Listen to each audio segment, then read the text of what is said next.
गुरु और कुम्हार की उपमा दी गई है उन्होंने। गुरु क्या क्या होता है, कुम्हार क्या होता है। जैसे कुम्हार मटका बनाता है तो एक नई शेप देने की कोशिश करता है कि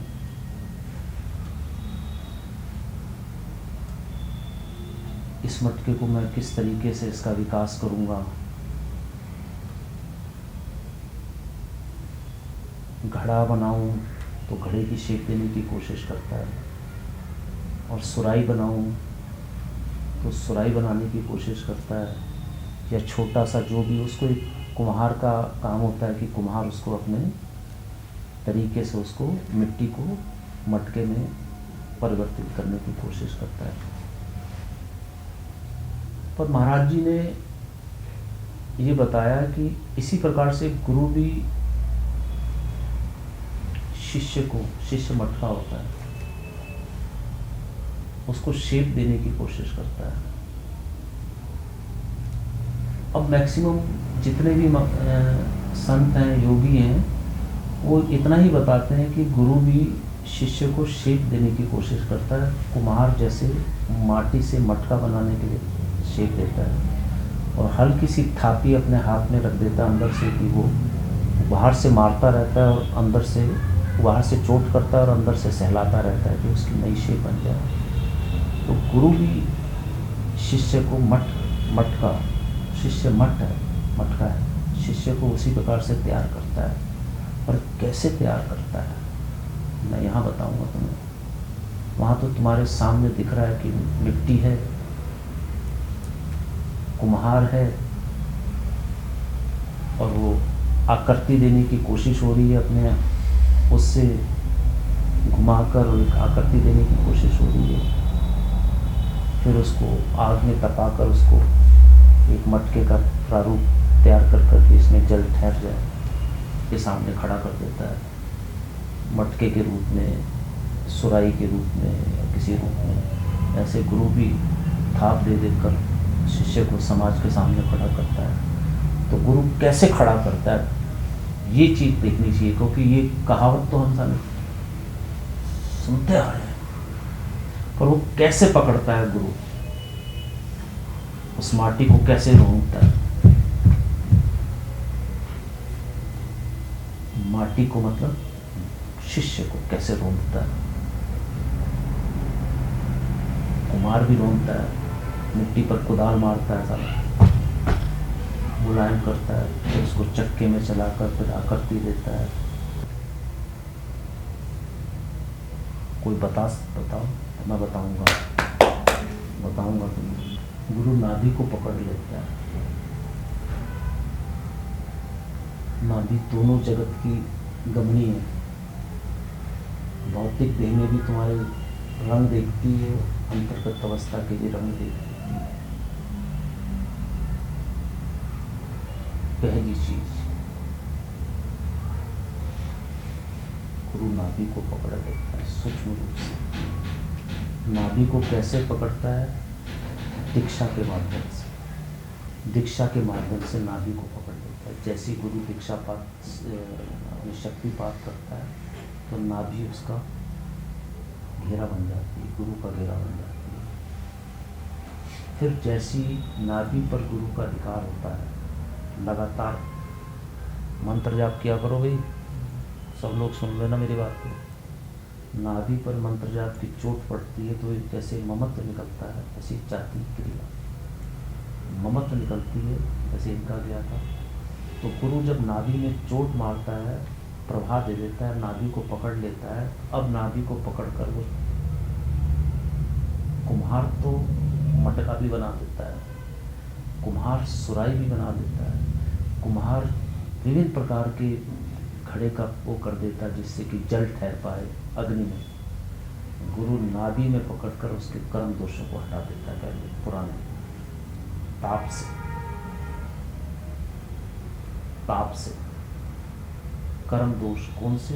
पुराने, वो जलते हैं, काले होकर जैसे प्लास्टिक जलता है ऐसे गिरते हैं, वो कर्म दोष अब पकड़े रखता है गुरु नाभि में। और चोट मारता है कुम्हार, गद्दी नीचे अंदर लगाता है मटके में, बाहर से चोट मारता है, गुरु बाहर गद्दी लगाता है, अंदर से चोट मारता रहता है। कहाँ पर? नाभि में। बहुत सूक्ष्म क्रिया बताओ, बहुत सूक्ष्म। नाभि में चोट मारता है। नाभि से चोट मारने की पहली प्रक्रिया क्या हो जाती है कि उसके कर्म दोष खत्म होते जाते हैं। और ठीक समय में गुरु उस चीज को पकड़ लेता है जहां से इसने चीज छोड़ी थी, वहां से उसके पार जोड़ देता है। और जैसी पार जोड़ता है, पार जोड़कर वो उस रास्ते में बढ़ जाता है। यहाँ से गुरु सुराई भी बना देता है, उसकी मटका भी बना देता है, ये उसकी लाइन बन जाती है।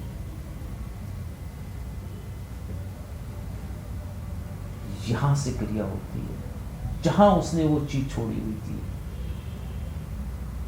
गुरु शिष्य को कैसे बनाता है? अब जैसे ही ऊपर बढ़ता है तो अहंकार टूटेगा। श्रद्धा, ये जो चीजें होती हैं, श्रद्धा करना, भाव, श्रद्धा, समर्पण, अहंकार टूटा तो वो नतमस्तक हो जाता है। ये तो अब अहंकार कैसे टूटेगा?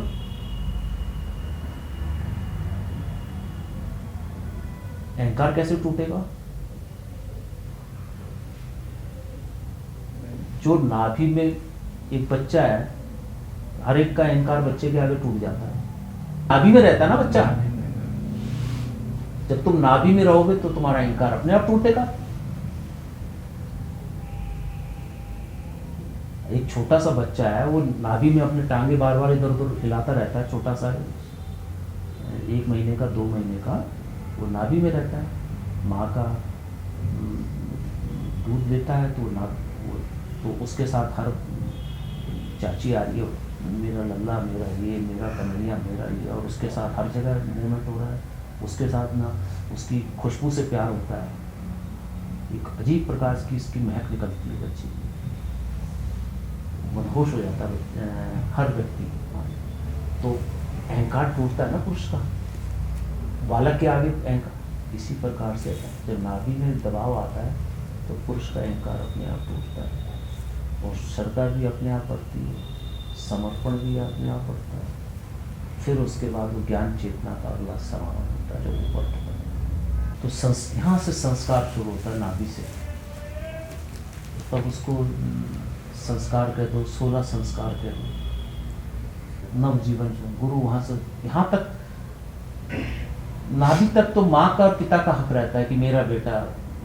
गुरु रोंदता है अपने पाँव से, ऐसे रोंदता है, गद्दी बनाता है उसकी। और जैसे गुरु अंदर रोंदता है, अपने प्रेशर से रोंदता है, तो शिष्य के चेहरे में सम्मोहन बढ़ता है कि मेरा गुरु है। प्यास बढ़ती है, मैं इसके पास जाऊं। और जब तक वो रोंदेगा नहीं, तब तक कोई कौन याद करता है? कौन याद करता है? बेटी माँ को याद करती है। क्यों?